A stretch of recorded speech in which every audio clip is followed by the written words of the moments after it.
Lo Svimez dà un'iniezione di fiducia all'economia calabrese, c'è un'accelerata che lascia ben sperare, ma resta il problema dell'occupazione, poca e precaria.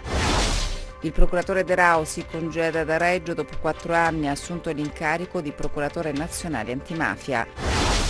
L'appello disperato della mamma di Francesco Prestier, il giovane di Mileto ucciso, il cui corpo è stato abbandonato in piena campagna nel rione Calabrò la sera del 29 maggio. Dell'assassinio si è autoaccusato un coetaneo del ragazzo.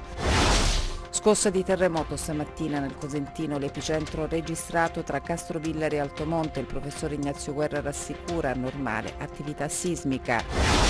5 stelle all'attacco del sindaco di Polistena per la discarica a cielo aperto che costeggia il torrente Bacale. È inaccettabile, spettacolo indecoroso. Tra Renda e Cosenza prevale il segno X, le due squadre lottano in un campo reso pesantissimo dalla pioggia. Il Catanzaro incassa 3 punti e sale in classifica, la Regina sconfitta dall'Acragas. Buonasera dalla redazione del TG10. Dunque l'economia calabrese accelera nell'ultimo anno e quanto certificato dallo Svimez questa mattina a Catanzaro, grande opportunità per la nostra regione rappresentata dalla ZES. Resta tuttavia il buco nero del lavoro, ancora poco e precario. C'è un tasso dolente ed è il dato sull'occupazione sottolineato dallo Svimez. Il Sud, dice il presidente Giannola, da recuperare 300.000 posti di lavoro. Nei lunghi anni della crisi il Mezzogiorno ha perso 500.000 di occupati. Il segnale di oggi non è negativo, ma è lontano dalla sufficienza. L'occupazione che c'è non è che sia della miglior qualità, nel senso che è part-time con salari molto più bassi, quindi è vero in termini di occupati il numero sta crescendo, ma la qualità di questa occupazione non è tale da sostenere l'economia come sarebbe se i salari fossero quelli adeguati e tutti lavorassero a tempo pieno. Invece ci sono i cosiddetti part-time involontari, cioè che vorrebbero lavorare a tempo pieno ma che non vengono assunti a tempo pieno, e dà un senso della debolezza di questa cosa. Grande opportunità per la Calabria è rappresentata dalla ZES. Il porto di Gioia Tauro e il retroporto come un'area di attrazione, di investimenti e quindi di grandi attività. La scommessa è da vincere, non a caso lo Svimez, l'Università Magna Grecia, la stessa Regione Calabria con il presidente Oliverio parlano ai giovani a Catanzaro e disegnano, supportati dai numeri e dalle analisi degli esperti, una regione che in uno scatto d'orgoglio ha fatto registrare buone performance economiche. Una regione che da 2 anni è tornata in positivo, ma con un'accelerazione nell'ultimo anno che è promettente. Cosa interessante è che è l'industria quella che sta trainando, gli investimenti privati quelli che stanno trainando, e quindi è molto importante a questo punto che gli operatori pubblici siano a supporto di questa ripresa che in qualche misura si sta manifestando. Il procuratore Federico Cafiero De Rao si congeda da Reggio dopo 4 anni. De Rao, ricordiamo, ha assunto l'incarico di procuratore nazionale antimafia. È stata una giornata importante ma soprattutto emozionante. Il saluto del procuratore nazionale antimafia e antiterrorismo Federico Cafiero De Rao alla città di Reggio Calabria, dove ha lavorato per 4 anni alla guida della locale procura. Non è stato il momento della forma, certo c'è stata anche quella, però è diventata sostanza, e sostanza sono le parole dell'alto magistrato che ha ringraziato tutti coloro che hanno occupato la sala Gianni Versace qui al CEDIR di Reggio Calabria per questo importante incontro, ma ha soprattutto stimolato la gente ad uscire fuori e a denunciare. Molto è stato fatto, ha detto, ma per l'annientamento dell''ndrangheta bisogna ancora lavorare, ma è un obiettivo possibile. Una giornata che ha visto presenti alti magistrati, alti funzionari dello Stato, alti prelati, ma soprattutto i cittadini e i giovani. Le scuole c'erano e tutti i loro rappresentanti hanno voluto esprimere il senso di gratitudine a Federico Cafiero De Rao. Siamo vicini a quel cambiamento, a quella certezza della posizione di tanti che consentirà quell'annientamento dell''ndrangheta che costituiva il primario obiettivo della nostra azione. Io penso che innanzitutto gli imprenditori debbano costituire un cartello di persone per bene che insieme possono partecipare essi sì agli appalti, in modo che l'assegnazione avvenga secondo il rispetto delle regole e ciascuno di loro deve farsi garante dell'osservanza di quelle regole. La Camera di Commercio di Cosenza ha presentato il Parlamento delle Imprese, presente anche il Vice Ministro per lo Sviluppo Economico Teresa Bellanova. In occasione della visita del Vice Ministro per lo Sviluppo Economico Teresa Bellanova, la Camera di Commercio di Cosenza, nell'ambito di Open Camera Cosenza, ha inaugurato il Parlamento delle Imprese. Parlamento delle Imprese perché abbiamo avvertito anche dall'Ox che c'è poco ascolto, quindi con Open Camera avevamo già iniziato con quelle tavole rotonde che invitavamo assessori, ministri, tecnici per affrontare i problemi reali, i problemi veri che venivano direttamente dalle imprese tramite l'associazione di categoria. Adesso c'è un regolamento, tutto ciò è un bando pubblico, una manifestazione di interesse, le imprese tramite le loro associazioni di appartenenza, quindi con i corpi intermedi, si registrano e in questo caso abbiamo il Mise presente, quindi il Vice Ministro, per inaugurarlo e le prime 10 imprese avranno 3 minuti di tempo per fare delle proposte. Queste proposte saranno poi con una risposta del Vice Ministro e noi, il nostro compito è quello poi di controllarle, portarle avanti, che è quello di poterle fare realizzare. Il Vice Ministro, dopo aver raccolto le diverse proposte, ha comunicato il passaggio successivo, che sarà quello di dare inizio alla realizzazione dei progetti eventualmente individuati. L'onorevole Bellanova ha poi espresso la sua profonda soddisfazione per il percorso di trasparenza e democrazia intrapreso dalla Camera di Commercio di Cosenza. Non a caso ho accettato con grande piacere questo invito, proprio perché viene da uno dei punti di eccellenza del Mezzogiorno e direi del nostro sistema paese, perché noi siamo abituati a confrontarci sempre con le cose che non vanno. Poi ci sono le buone pratiche che dobbiamo far conoscere, perché si può fare burocrazia in modo positivo, si può fare pubblica amministrazione corrispondendo ai bisogni reali delle persone e delle imprese, si può gestire un ente dando risposta e non invece caricando di responsabilità le persone che devono utilizzare quegli strumenti. Una notizia che riguarda i trasporti aerei. Ebbene, è stato pubblicato il bando per l'attivazione di nuovi collegamenti aerei da e verso gli aeroporti della Calabria. L'amministrazione regionale ha destinato complessivamente circa 12 milioni di euro a valere sui fondi PAC per il miglioramento della connettività tra la Calabria e le altre regioni d'Europa e per il sostegno dello sviluppo del sistema turistico e ricettivo. Dunque nuovi voli dalla Mezia, Crotone e Reggio Calabria, come prevede il bando. Le compagnie vincitrici dovranno operare per almeno 3 anni. Il lavoro della consulta regionale dei calabresi all'estero, che si è insediata questa mattina a Catanzaro, si lavora su turismo ed export, ma anche sulla formazione. 4 giorni di lavoro per la consulta regionale dei calabresi all'estero. Oggi nella Sala Verde della cittadella regionale a Catanzaro si è ragionato su quello che è concepito come un vero e proprio strumento per lo sviluppo della Calabria, 3 settori su cui puntare: turismo, agricoltura ed export. Il turismo che riguarda essenzialmente un turismo di ritorno, destagionalizzato. E devo dire i consultori stanno lavorando, hanno già iniziato a lavorare molto per organizzare visite guidate, viaggi per far riscoprire il patrimonio della Calabria.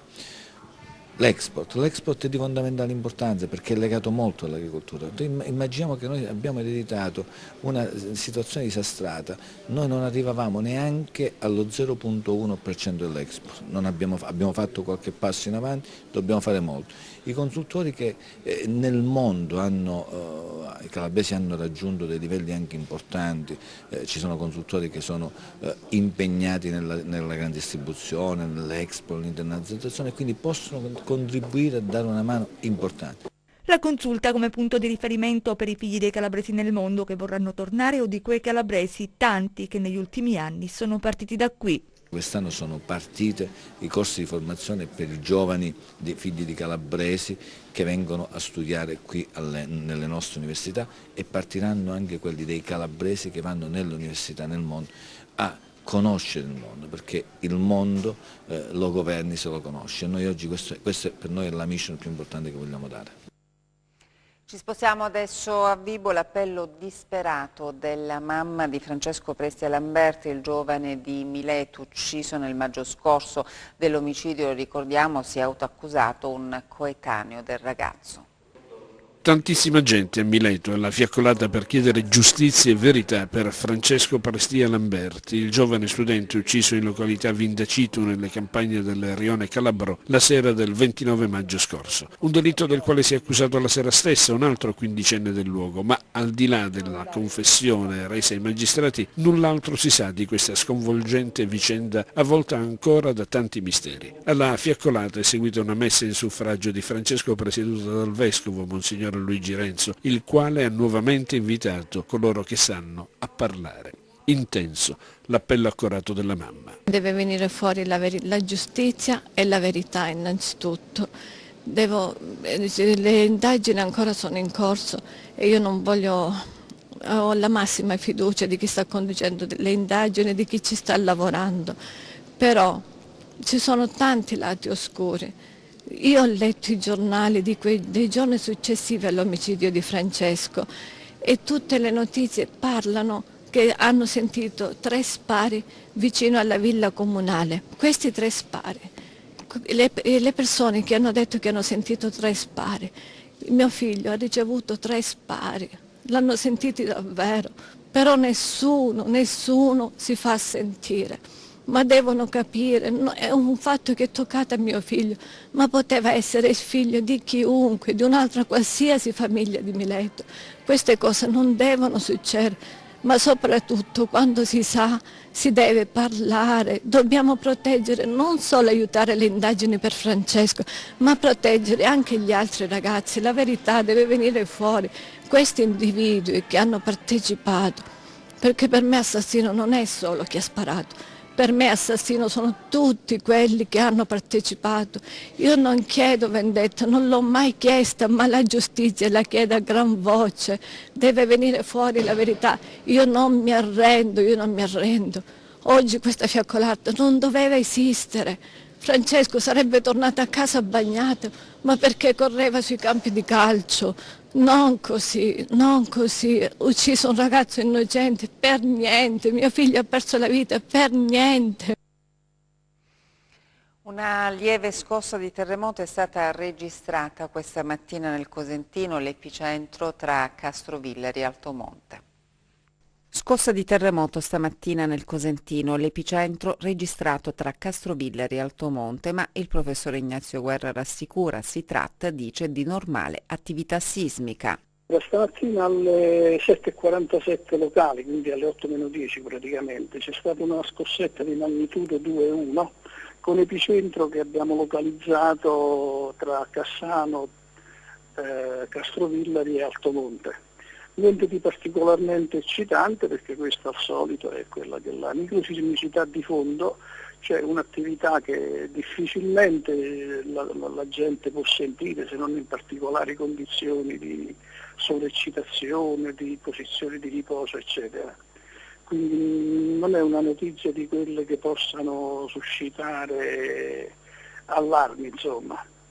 Penso anzi che potrebbe essere il caso per chi si diletta al computer di collegarsi per le notizie sulla sismicità della Calabria col nostro sito che è www.sismocal.org, dove noi pubblichiamo, diciamo così, la mappa e la lista delle scosse che riguardano in particolare la Calabria, visto che abbiamo un sistema che funziona abbastanza bene, malgrado la scarsezza di risorse, soprattutto umane.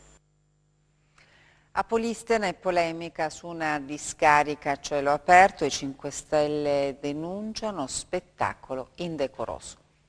Eternit materiali di risulta, frigoriferi, materassi, pneumatici, scarpe, indumenti e spazzatura di ogni tipo negli argini del torrente Vacale a Polistena, trasformati da gente senza scrupoli in una discarica di rifiuti a cielo aperto. La segnalazione arriva dal meetup della città, libertà e partecipazione del Movimento 5 Stelle. Attraverso una serie di foto scattate sui luoghi di scarico scoperti, i grillini denunciano un vero e proprio scempio ambientale. Il Movimento 5 Stelle ha inviato le foto alla Procura dei Patti, Palmi, al prefetto, al questore, al 9 dei carabinieri, alla polizia provinciale, all'autorità di bacino regionale, al sindaco della città Michele Tripodi, al comandante della polizia municipale. All'altezza delle contrade Pantanogrio, Tornese e Petrulli sono presenti siti che a causa dell'illecita condotta quasi quotidiana di ignoti si sono di fatto trasformati in un luogo di scarico, deposito incontrollato, ricettacolo di rifiuti di ogni genere, compresi rifiuti in cemento amianto, meglio noto come Eternit. Inoltre,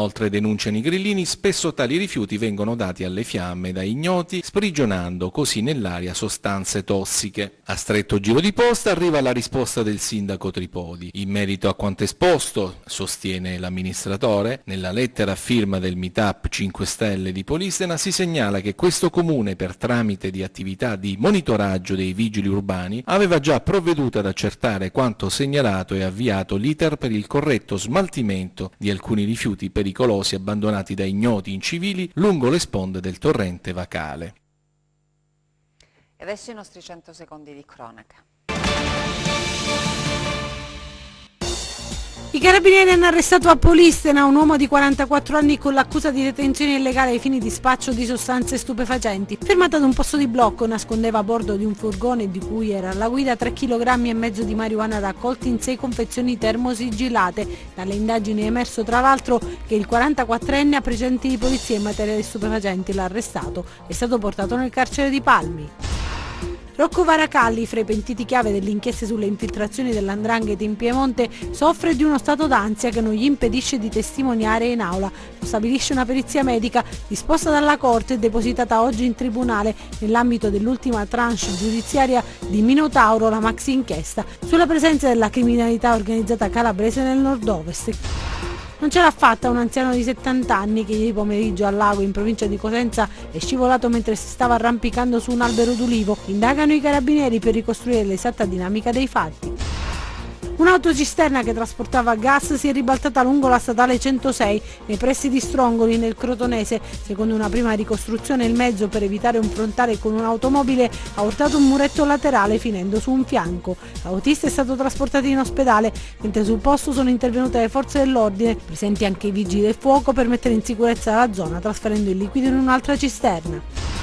Stava accendendo il camino di casa, un gesto consueto che si è trasformato in un incubo per una 49enne di Soriano Calabro nel Vibonese. Le fiamme hanno avvolto la donna, procurandole delle ustioni gravi su tutto il corpo, tanto che si è reso necessario trasferirla immediatamente con un elisoccorso nel centro grandi ustioni dell'ospedale di Bari, dove è ricoverata in prognosi riservata. A Cosenza è presentata la 4ª edizione di Senior and Junior Expo.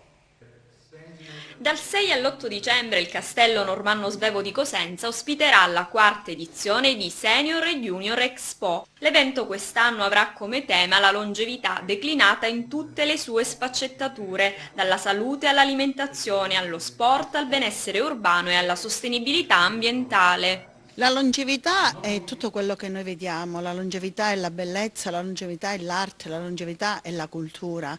Quest'anno abbiamo aperto anche a queste tematiche il Senior e Junior Expo, anche perché c'è in itinere un progetto nuovo che mira a promuovere proprio i borghi che si stanno spopolando, che però possono riprendere vita proprio partendo dalle tradizioni, dalla memoria, dai nostri nonni. Abbiamo puntato tutto sul discorso della longevità, partendo dai bambini per finire poi agli anziani. Noi stiamo lavorando molto sugli anziani, ma stiamo lavorando molto sul discorso dei borghi, cioè la rivisitazione dei borghi, il rivivere i borghi da un punto di vista ambientale, naturalistico, qualità della vita, urbanistico. La 4ª edizione di Senior e Junior Expo è patrocinata dall'amministrazione comunale di Cosenza, che oltre a mettere a disposizione le navette per raggiungere il Castello Normanno Svevo, sarà anche partner attento ad accogliere i suggerimenti utili per la salute e il benessere della persona. Qui c'è la cura della mente, c'è la cura del corpo, c'è la cura della città che si mette al servizio anche di una generazione che ha lavorato, ha dato e quindi merita di ricevere quando è un po' più fiacca come ripresa, come momento di attività. Apriamo la pagina dedicata al calcio con delle immagini davvero particolari che riguardano il derby Rende-Cosenza. Ecco padre Fedele, il monaco tifoso che non ha rinunciato ad assistere al derby. Da padre spirituale ha trovato ospitalità su un balcone di una casa adiacente al Marco Lorenzo. Da lì, munito di megafono, ha incitato la sua squadra del cuore. Siamo venuti fino a qua e canteremo e grideremo Forza Cosenza Leale. Fedele, come lo chiamano i tifosi, ha sperato fino all'ultimo in un gol del Cosenza. Anche sul finire della contesa si è addirittura appellato ad un miracolo, esternando poi tutta la sua delusione. Forza, io credo nei miracoli, forza! Dovessi Mariano! Sant'Antonio! Dovessi Mariano! Gara finita e tutti a casa, ma c'è da essere contenti per lo splendido spettacolo offerto dagli spettatori che, nonostante un tempo da lupi, hanno incitato le squadre con correttezza e grande sportività. Adesso i risultati delle calabresi di calcio. Gianluca Pasqua. Un buon punto perché Cosenza è forte, Cosenza non sta rendendo a mio avviso, non so per quali motivi, rispetto a quanto potrebbe dare. Abbiamo avuto 2 o 3 occasioni importanti, non è facile giocare contro questa squadra, è una squadra ben organizzata, si difendono e ripartono bene.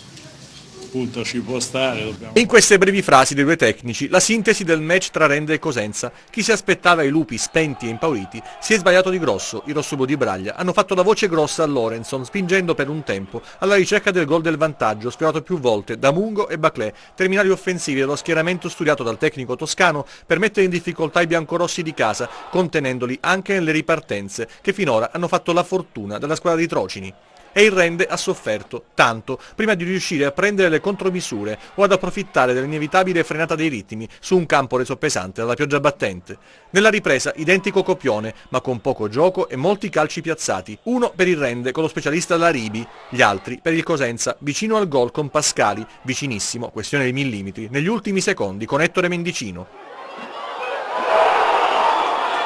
Un gol di Maita sblocca subito la gara tra Catanzaro e Resinfondi e permette ai giallorossi di giocare nella massima tranquillità un match reso facile dagli uomini di Dionigi. I laziali non pungono, i padroni di casa sfiorano più volte il raddoppio. Nel finale rissa furibonda per un fallo di Quaini e rosso per Onescu e Mastro Pietro. Dionigi è più che soddisfatto. Sono rimasto sorpreso anch'io perché abbiamo fatto una grandissima partita. Io penso che la prima mezz'ora si è visto 25 minuti, si è visto un grande Catanzaro, li ha messi in grosse difficoltà. La rabbia di Mimmo Praticò è lo specchio di Acragas Regina. Gli Amaranto pagano a caro prezzo assenze e scarsa convinzione e 2 circostanze sfortunate, il palo di Sparacello nel primo tempo e il disimpegno con rimpallo che lancia Salvemini verso la porta di Cucchietti e il gol che decide l'incontro e lascia la Regina nello sconforto.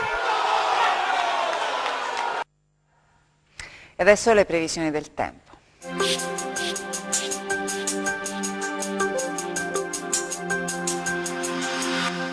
Ben ritrovati allo spazio delle previsioni del tempo a cura di meteoincalabria.it. L'inizio di settimana sarà caratterizzato da una debole a più moderata stabilità, con fenomeni intermittenti. Inoltre insisteranno deboli nevicate su Pollino e Altipiano Silano, a quote superiori dei 1000-1100 metri, a causa della lenta evoluzione del vortice di bassa pressione verso i Balcani, alimentato da aria fredda di origine artica che nella giornata di domenica ha favorito il deciso calo delle temperature, il ritorno della neve su Pollino, catena costiera, Altipiano Silano e Serre Vibonesi, a quote superiori dei 1000-1200 metri. La Calabria meridionale è rimasta invece ai margini di questo peggioramento. Dalla giornata di martedì si avvertirà un deciso miglioramento del tempo, favorito dall'arrivo di un promontorio anticiclonico, che per alcuni giorni garantirà tempo stabile, tuttavia le temperature risulteranno fredde, specie al mattino. Passiamo alle previsioni in dettaglio per la Calabria. Martedì, generali condizioni di cieli poco o parzialmente nuvolosi. Temperature in leggero calo risulteranno di qualche grado al di sotto delle medie stagionali. E adesso il consueto sguardo a mari e venti. Martedì, il Mar Tirreno generalmente mosso con venti moderati dai quadranti settentrionali. Il Mar Ionio molto mosso con venti moderati dai settori settentrionali. Ed infine, prima di salutarci, vi ricordo che oltre al nostro sito web www.meteoincalabria.it Potrete seguirci sulla nostra pagina Facebook Meteo in Calabria. Per la puntata odierna è tutto, grazie, arrivederci, al prossimo appuntamento. Il nostro giornale si chiude qui, grazie per l'attenzione, arrivederci.